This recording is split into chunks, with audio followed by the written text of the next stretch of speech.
हमीद साहब, आपको एक बार फिर से वेलकम कहेंगे। टैक्स की भरमार होने जा रही है क्योंकि बजट की आमद है। तनख्वाहदार जो तबका है सबसे पहले उन्हीं से आगाज़ कर लेते हैं। इस बार उनको कितना टारगेट किया जा रहा है? कोई रिलीफ है उनके लिए या मज़ीद टैक्स डाले जाएंगे? नहीं, इस दफ़ा चूँकि अगर हम 2010 से देखें तो 2025 तक जो है तकरीबन 1600% कंट्रीब्यूशन बढ़ी है उनकी ना। अच्छा। 2010 में कोई 33 अरब की सैलरीड क्लास टैक्स दे उन्हीं रहा की था। कंट्रीब्यूशन बढ़ रही तो है। अब अगर 30 जून तक जो एक्सपेक्टेड है वो 550 बिलियन जो है ना टैक्स इकट्ठा हो जाएगा सैलरीड क्लास से। तो इसको अगर हम परसेंटेज में कन्वर्ट करें तो it is more than 1500% raise in this class. और ये इस वक्त तकरीबन जो फाइनेंशियल सेक्टर है, मैन्युफैक्चरिंग है, उसके साथ साथ आसपास आ गया टैक्स कंट्रीब्यूशन में। तो दिस टाइम यानी IMF भी एग्रीड हो गया, अभी जो बजट की डिस्कशन उनके साथ चल रही है, इसमें सर्टन रिलीफ दिया जाए। एक तो यह कि जो बेसिक थ्रेश होल्ड है वो 600,000 से 1.2 मिलियन किया जाए, लेकिन जो 6 से 12 लाख होगा उसमें ये नहीं होगा कि वो रिटर्न ना जमा कराएं। उनके लिए 1000 या 2000 रुपये टैक्स होगा मिनिमम, ताकि वो अपनी रिटर्न जमा कराएं। हमारे जो ATL की जो लिस्ट है वो ड्रॉप ना कर जाए, क्योंकि इसमें बहुत ज़्यादा सैलरीड क्लास के लोग हैं। अगर वो टैक्स रिटर्न नहीं जमा कराएंगे तो बिल्कुल ही हमारा जो टैक्स पेयर लिस्ट है वो बिल्कुल ही डाउन हो जाएगी। ऑलरेडी हम बिल्कुल ना होने के बराबर हैं। तो इसलिए वो दरमियान में जो 6 लाख है उसके ऊपर बिल्कुल स्मॉल अमाउंट रखी जाएगी, लेकिन वो टैक्स रिटर्न जमा कराना कंपलसरी होगी। इसी तरह जो ऊपर के स्लैब्स हैं उसमें कोई 1.5 से 2% का है, लेकिन अभी जो प्रपोज था, जो एसोसिएशन भी थी और इवन जो बिजनेस कम्युनिटी है, उन्होंने भी ये किया था कि इसमें ना सब्सटेंशियल इनको जो है ना रिडक्शन दी जाए कोई 10% तक, लेकिन वो पॉसिबल नहीं है। लेकिन 1 से 2% जो है ना ओवरऑल जो रेट्स हैं उसमें रिडक्शन का चांस है कि वो एग्रीड हो जाएगा। लेकिन बाकी तो जब 10 जून को बजट आएगा तभी पता चलेगा। अच्छा खान साहब, हम देख रहे हैं कि नकद जो खरीदारी की जाएगी कैश की सूरत में, उसके ऊपर जो है वो 2% इजाफी रकम भी वसूल की जाएगी। ये भी टैक्स नेट में लाने का एक तरीकाकार है तमाम शोबों को, तमाम महकमों को। लेकिन क्या समझते हैं कि इससे तमाम इदारे, तमाम शोबे यकीनी तौर पर लाए जा पाएंगे? क्योंकि टैक्स अहदाफ पूरे करने के लिए सब कुछ किया जा रहा है। अगर टैक्स अहदाफ इस तरह से पूरे नहीं हो पाते हैं तो फिर यकीनी तौर पर मुझ पर, आप पर, वही टैक्स जो सैलरी पर्सनस हैं उनके ऊपर, या फिर जो छोटे कारोबार करने वाले अफराद हैं उनके ऊपर बोझ पड़ता है। हमारे बिजली के अंदर हमारे टैक्सेस में भरमार होती है, पेट्रोल की कीमतें बढ़ जाती हैं, दीगर चीज़ों की कीमतें बढ़ जाती हैं।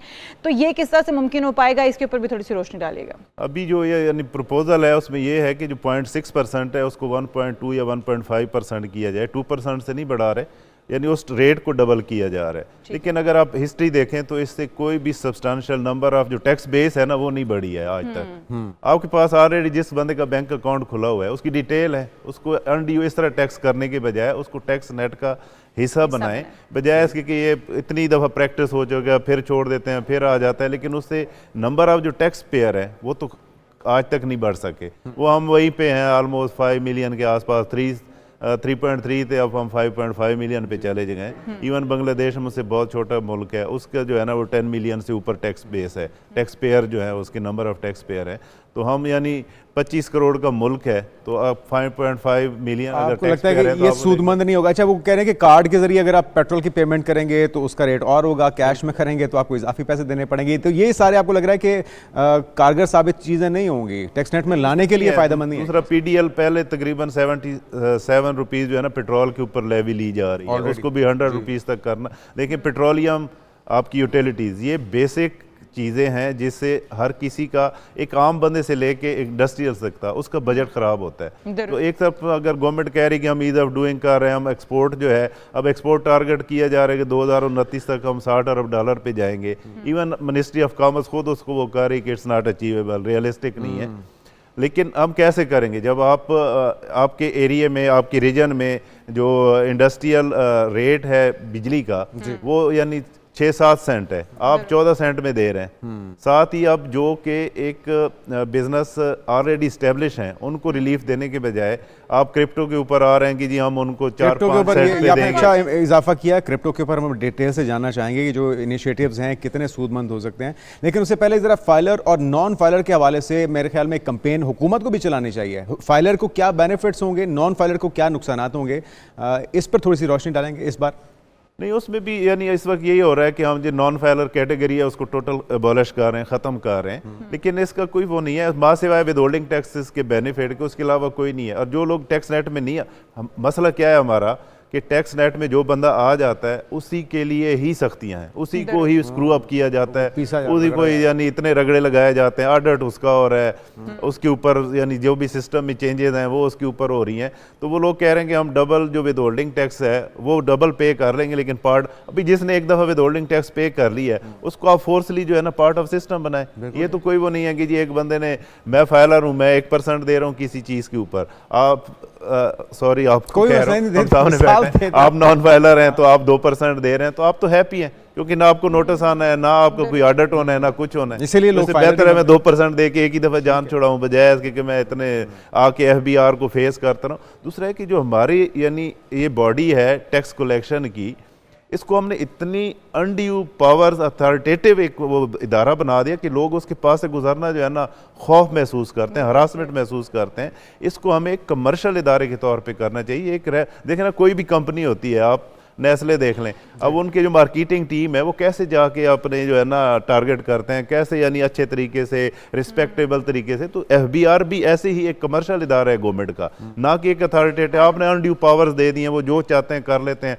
गलत असेसमेंट होती है, कोई पूछने वाला ही कोई। बिल्कुल सही कह रहे हैं खान साहब, जिस तरह से आप कह रहे हैं कि दीगर ममालिक के साथ आप मुवाजना कर रहे हैं पाकिस्तान का, और आप कह रहे हैं कि वहाँ पर तमाम लोग ही ऑलमोस्ट जो है वो टैक्स नेट के अंदर हैं, वहाँ पर टैक्स कलेक्शन किसी और अंदाज में होती है। पाकिस्तान के अंदर ईस्ट गोइंग बिजनेस के लिए भी आपको अपॉर्चुनिटीज नहीं दी जाती बल्कि डिस्करेज किया जाता है। हमने पिछले दिनों देखा कि सोलर पैनल लगाने वालों के ऊपर भी अब टैक्स की भरमार कर दी गई है कि उनको भी इजाफी जो है वो टैक्स भरना पड़ेगा, या फिर वो जो बिजली की कीमतें उनको अलग से मिलेंगी। ये जो तरीक़ाकार है गवर्नमेंट का, ये कितना डिस्करेजिंग है कि जो बिजनेस कर रहे हैं या जो एनर्जी सेक्टर के अंदर पार्टिसिपेट करना चाह रहे हैं खुद से, उनको डिस्करेज करना। और फिर जो दूसरा आप टैक्स नेट की बात ही कर रहे थे कि दीगर ममालिक के अंदर और हमारे यहाँ पर कोई बेनिफिट्स नहीं है। अगर कोई टैक्स पे कर रहा है, जिस तरह आपने भी कहा कि उनको ज़्यादा रगड़ा दिया जाता है, बिल्कुल। तो अगर दीगर ममालिक में टैक्स पे किया जाता है उनको उसी तरह की सहूलियात मिलती हैं, उसी तरह से फैसिलिटेट किया जाता है। हमारे यहाँ पर वो नहीं है, टैक्स देना ही नहीं चाहते हैं लोग। तो कितना ज़रूरी है कि पहले रिफॉर्म्स लाई जाएँ, पहले लोगों को अवेयरनेस दी जाए और लोगों को कुछ करके दिखाया जाए कि ये आपके लिए आसानियां हैं अगर आप टैक्स देते हैं तो। नहीं, इसमें सबसे जो बड़ा हर्डल है ना वो ट्रांसपेरेंसी है। जब आपको पता हो कि मैं ये पेमेंट दे रहा हूँ वो कहाँ जा रही है। आज तक ये चीज़ किसी को पता नहीं है कि यार ये टोटल हर साल जो है ना बजट में खेलते हैं जी।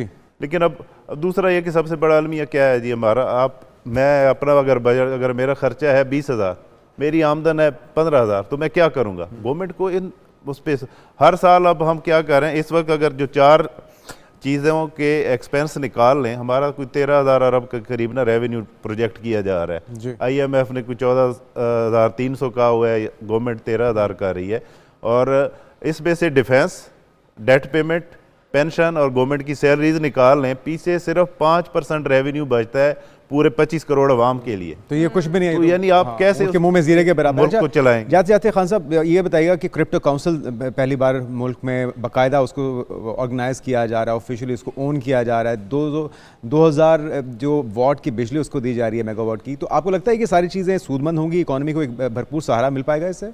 नहीं, जो बिजली दी जा रही है ना वो सिर्फ माइनिंग के लिए होगी। जी जी, बाहर हो रहा है, यहाँ पे यानी डाटा सेंटर्स बनेंगे, उसके सिस्टम लगेंगे, उसके ऊपर चलेंगे और वो उससे पैसे लेंगे। अब उसमें कल हम लाहौर चैम्बर में बजट के ऊपर ही एक सेशन था हमारा, तो वहाँ पे भी जो इंडस्ट्रियलिस्ट थे वो इस चीज़ को वो अपोज कर रहे थे कि जो ऑलरेडी डेवलप्ड सेक्टर हैं, जो ऑलरेडी रेवेन्यू जनरेटेड सेक्टर है, उसको तो आप 14 सेंट पे दे रहे हैं और यहाँ पे आप 4-5 सेंट की बात कर रहे हैं। तो इसका तो अभी पता ही नहीं है कि इससे कुछ होना है या नहीं होना। तो इसको यानी वो तो डिस्करेज कर रहे थे कि हुकूमत को होश के ना थोड़ा सा ये कि उनको ट्रस्ट और इस तरफ आना चाहिए कि जो ऑलरेडी हम डेवलप्ड सेक्टर है, हम कंट्रीब्यूट कर रहे हैं, हम एक्सपोर्ट में कर रहे हैं, तो हमें उस चीज़ को यानी हमें इंसेंटिवाइज करना चाहिए कि हम टेस्टेड हैं। अब जो चीज़ अभी टेस्ट ही नहीं है, सारी प्रोजेक्शन है, बातें हैं, खूबसूरत बातें हैं। हुकूमत का यही तो तरीका कार है, पता ही नहीं चलता कि बजट जो है वो कहाँ पर जाता है और कहाँ पर नहीं, आवाम को सहूलियात नहीं मिलती हैं। और जिस आप सेक्टर्स की बात कर रहे हैं, जो बड़े इस वक्त इंडस्ट्रियलिस्ट हैं, वो तो शिकवा क्यों ना होंगे क्योंकि उनकी इंडस्ट्रीज बंद पड़ी हुई हैं, उनको कोई उस तरह से